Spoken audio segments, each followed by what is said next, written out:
So this morning, we concluded the reading of the entire Torah, and we began again. So let's do for a couple of minutes, poquitos minutes. Nice song, huh? Next week they will be under the chuppah with this song. Amazing. And I was in your chuppah too. How many years ago? ¿Cuánto? 10 years. Wow, my God. Amazing. That's the privilege of being a rabbi. Okay, so we finished the Torah, we begin the Torah again, and a good question we can ask ourselves is actually a person in the conversion clan asked me the following question. So, Rabbi, if Jews are so learned, and you have Nobel Prizes, and you read and you write, why instead of reading the same book year after year, for example, you determine that this year is the Talmud year. So every Saturday morning, we read Talmud. Next year is the Zohar here, and you read Zohar. And I will tell you later the answer I gave her. But so let's do Torah 101 now. The Torah is what we believe the first time that God spoke to his people. Why do I say the first time?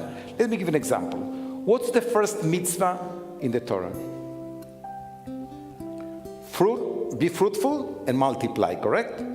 Remember? This is the order to Adam and Eve. So, the answer is have children. And if I can't have children, so the Torah doesn't give an answer. Comes the Talmud said, you can adopt. I can adopt? Yes. And you fulfill the mitzvah? Yes. So Torah without Talmud, there is no shidduch.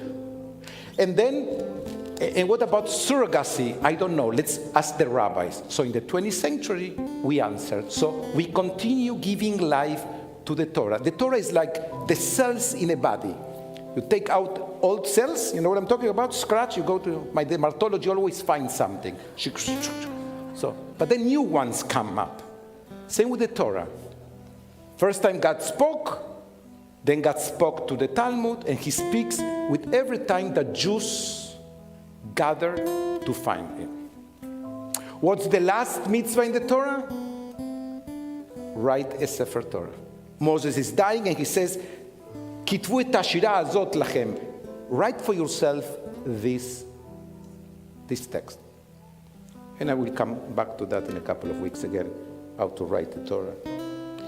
So, how can we divide the mitzvot? We have two big groups. Bein Adam lamakom, between me and God, Shabbat, Kashrut. Bein Adam lechavero, between me and human beings. Give tzedakah. Bury a person.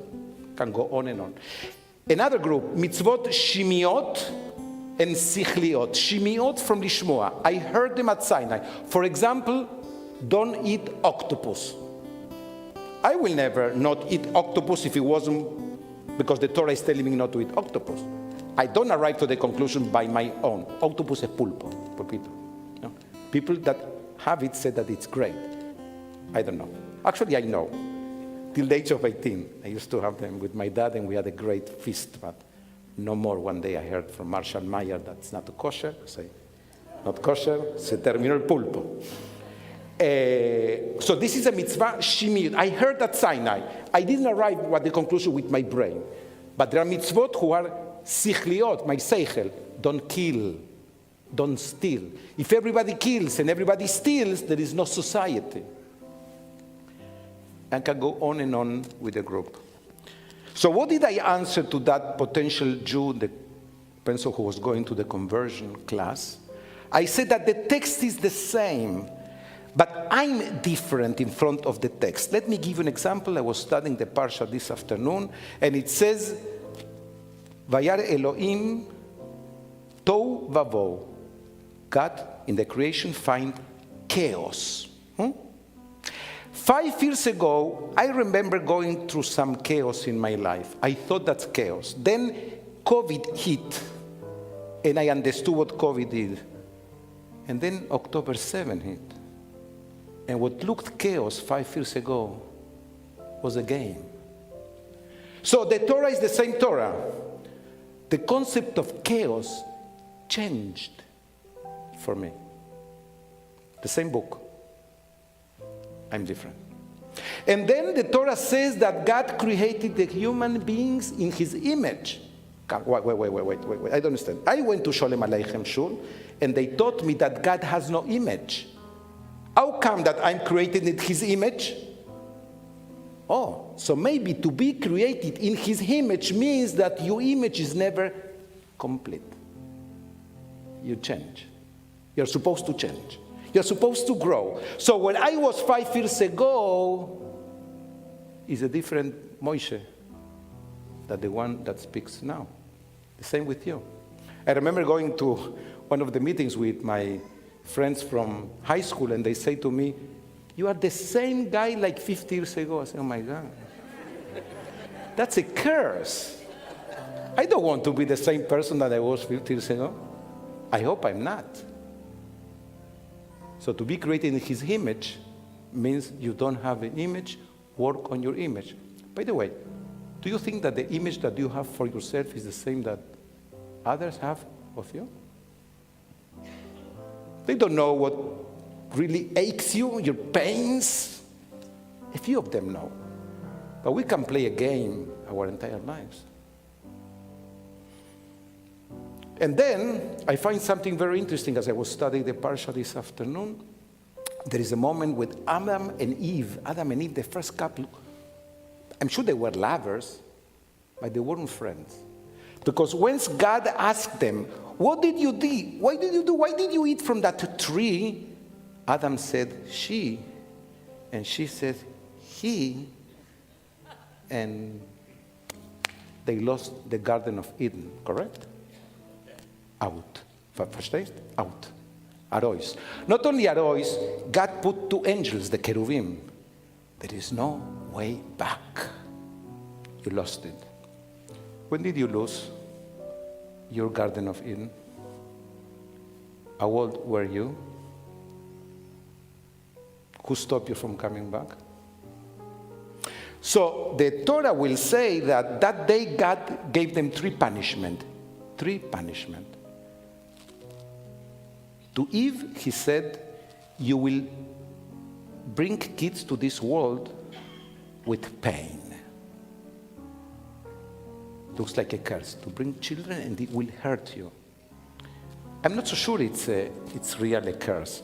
Ask a lady who is trying to go through treatments on and on to have a kid. She will do everything to feel that pain. So maybe what the text is telling us is to have children means that you will go through pain in life raising them. Who can say that every relationship with your children is impeccable?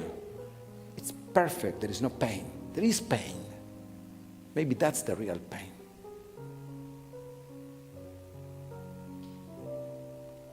And then the curse to him is you will work very hard and you will provide bread with the sweat of your brow. Ask a homeless, a person who cannot find a job for 5 years, if to work hard is a curse. To transform with your job is really a blessing. And then he said to the 2 of them, "You know what? I had a plan for you to live forever, but now I have news for you. You will die."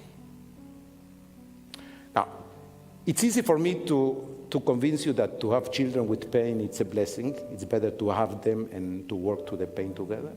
I can convince you that to have a job, even if you work 20 hours per day, it's a blessing. How can I convince you that to die is a blessing? I think that if you knew that you will live forever, you will never come Friday night to services. Come next week, next month. You will never change jobs. You will never find a partner in life. We can do it next year. So to know that we have an expiration date means that you can find meaning in every day or in every week. Remember, one of my best sermons was about how many weeks does a person live? 4,000 weeks. Do the math when you live. 4,000 weeks. So wasting a week, it's a lot. That's why we go back to the Torah. Because I'm going to the same book, but a different person. And I hope that next year, when this war will come to an end, maybe soon, when Israel will recover slowly, but surely, we will open the book again. We will dance in Simchat Torah like handicapped people, but still dancing stronger.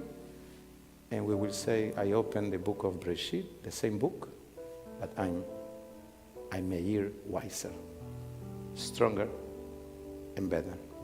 May God bless you with a Shabbat Shalom, and may this year that just began bring you health and blessings to you and your families.